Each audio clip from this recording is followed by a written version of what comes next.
2019 թվականի հունիսին Նիկոլ Փաշինյանի սեղանին դրվեց ԵԱՀԿ Մինսկի խմբի համանախագահների առաջարկը Լեռնային Ղարաբաղի խաղաղ կարգավորման մասին։ Հայաստանը պետք է համաձայնվեր վերադարձնել Արցախից դուրս 5 շրջան։ Դրա դիմաց հաստատվում էր իր աշխատավորված խաղաղություն, իսկ Արցախը Քելբաջարի եւ Լաչինի հետ մնում էր հայկական վերահսկողության տակ։ Փաշինյանը մերժեց պլանը եւ ժողովրդից թաքցրեց դրա գոյությունն անգամ։ Խախտելով դիվանագիտական կանոնները, նա չպատասխանեց համանախագահներին։ Հրաժարվելով բանակցություններից, Փաշինյանը բացեց կործանարար պատերազմի դուռը։ Սա նրա ամենամեծ հանցագործությունն է հայ ժողովրդի առջև։ 2019 թվականի ապրիլին եւ հունիսին ԵԱՀԿ-ի Մինսկի համանախագահներ Ամերիկան, Ֆրանսիան եւ Ռուսաստանը Նիկոլ Փաշինյանին առաջարկեցին խաղաղության մի պլան։ Այդ պլանը երանելի մի փաստաթուղթ էր հայկական կողմի համար, քանի որ այն երաշխավորված խաղաղություն էր հաստատում, ընդ որում միջազգայինորեն երաշխավորված խաղաղություն, եւ հայկական կողմը պահպանում էր իր վերահսկողությունը ամբողջ Լեռնային Ղարաբաղի ինքնավար մարզի տարածքի, ինչպես նաեւ Քելբաջարի եւ Լաչինի շրջանների նկատմամբ։ Նիկոլ Փաշինյանը եւ Զորաբ Նացականյանը թաքցեցին այդ փաստաթուղթը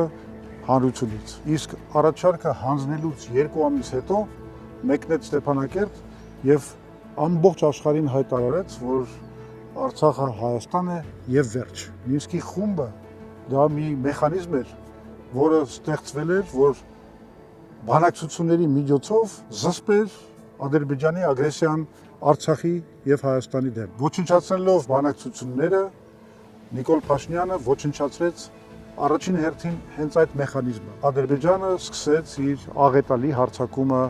Արցախը ոչնչացվեց, մենք կորցրեցինք մեր զինվորների 5000 կյանքեր։ Քանի դեռ այս փաստաթուղթը գաղտնի էր պահվում, Նիկոլ Փաշինյանը պահանջում էր բանավեճ նախկին նախագահների հետ։ Բայց երբ որ այս փաստաթուղթը հրապարակվեց, այլևս Նիկոլ Փաշինյանը բանավեճ չի ցանկանում։ Բայց ինքը պետք է պատասխանի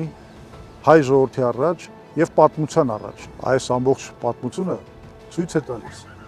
որ իդեմս Նիկոլ Փաշինյանի մենք